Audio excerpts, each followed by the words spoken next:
नमस्कार। आज हम सावन के महीने से जुड़ी कुछ पारंपरिक मान्यताओं पर बात कर रहे हैं। कहते हैं कि इस समय भगवान शिव खुद पृथ्वी पर होते हैं और उनकी कृपा पाने के लिए कुछ खास नियमों का पालन जरूरी माना गया है। जी हाँ, सावन का महीना शिव भक्ति के लिए बहुत महत्वपूर्ण है। हमारे पास एक सूची है सावन के 7 वर्जित काम।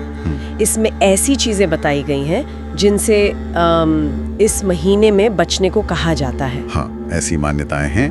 और कहते हैं कि अगर ये काम किए तो ना सिर्फ व्रत का फल नहीं मिलता बल्कि भोलेनाथ नाराज भी हो सकते हैं। तो चलिए जरा समझते हैं इनको। बिल्कुल, देखते हैं क्या तर्क है इनके पीछे।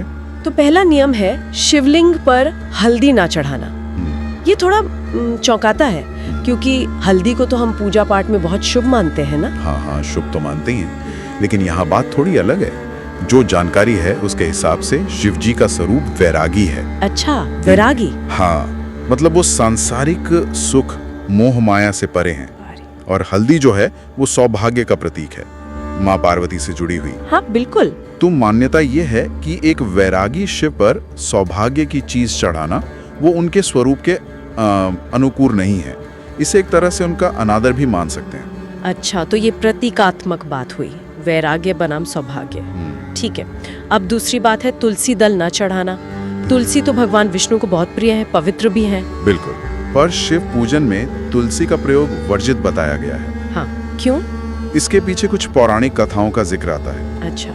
कहते हैं कि तुलसी माँ के किसी पुराने श्राप की वजह से शिव जी पर तुलसी दल चढ़ाना ठीक नहीं मानते।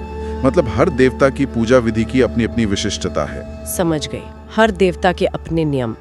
ठीक है। तीसरा नियम आता है मांसाहार और शराब से परहेज।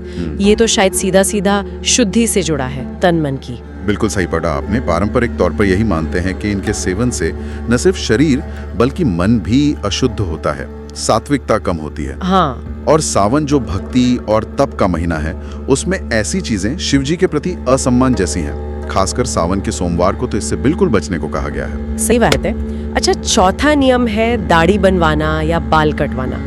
ये आजकल के हिसाब से थोड़ा अजीब सा लगता है, इसका क्या तर्क है? हाँ, ये थोड़ा अलग जरूर है।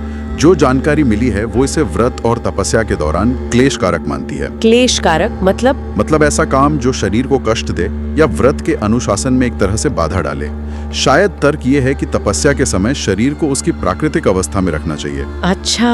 हो सकता है ये बाहरी रूप रंग से ध्यान हटाकर अंदर की साधना पर फोकस करने का तरीका हो, जैसे पुराने ऋषि मुनि भी तप के दौरान ये सब नहीं करते थे। हाँ, ये हो सकता है। मतलब बाहरी अनुशासन ताकि आंतरिक ध्यान बढ़े। चलिए, 5वां बिंदु है झूठ बोलना या किसी की निंदा चुगली करना।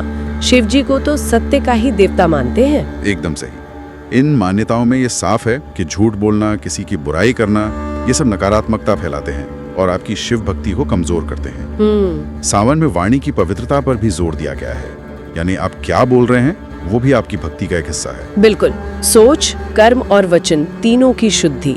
अच्छा, छठा नियम है शिवलिंग की सुरक्षा, जैसे उस पर नारियल फोड़ना या उसे कोई नुकसान पहुंचाना मना है। जी, इस बारे में तो जानकारी काफी सख्त है। शिवलिंग को ऊर्जा का एक शक्तिशाली केंद्र मानते हैं। हाँ। तो उस पर नारियल फोड़ने या किसी भी तरह की चोट पहुंचाने को सिर्फ अनादर नहीं बल्कि एक बड़ा दोष माना गया है। कहते हैं इसके बुरे परिणाम हो सकते हैं, चाहे अनजाने में ही क्यों न हुआ हो। बाप रे, तो मतलब बहुत ज्यादा श्रद्धा और सावधानी रखनी चाहिए। बिल्कुल, शिवलिंग के प्रति अत्यंत आदर का भाव। अब आखिरी 7वां बिंदु, व्रत तो रखा पर मन में पाप या बुरे विचार रखना। तो क्या इसका मतलब ये है कि सिर्फ बाहरी नियम कायदे काफी नहीं है? बिल्कुल, और शायद ये सबसे अहम बात है। जानकारी यही कहती है कि अगर कोई व्रत तो कर रहा है पर मन में ईर्ष्या है, द्वेष है, गुस्सा है, अहंकार है, तो वो व्रत बस एक शारीरिक क्रिया बनकर रह जाता है, सच्ची भक्ति नहीं। शिवजी तो भोलेनाथ हैं, वो बाहरी दिखावा नहीं मन का सच्चा भाव देखते हैं। तो अंदर की शुद्धि उतनी ही बल्कि शायद ज्यादा जरूरी है। तो अगर हम संक्षेप में देखें तो ये 7 नियम सिर्फ कुछ रस्में नहीं लगती।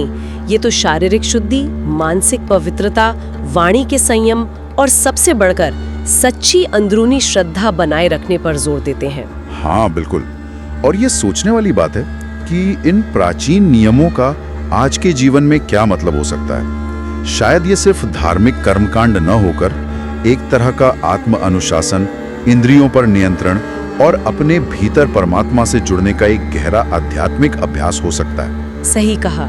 ये एक विचार है जिस पर हमारे श्रोता सोच सकते हैं।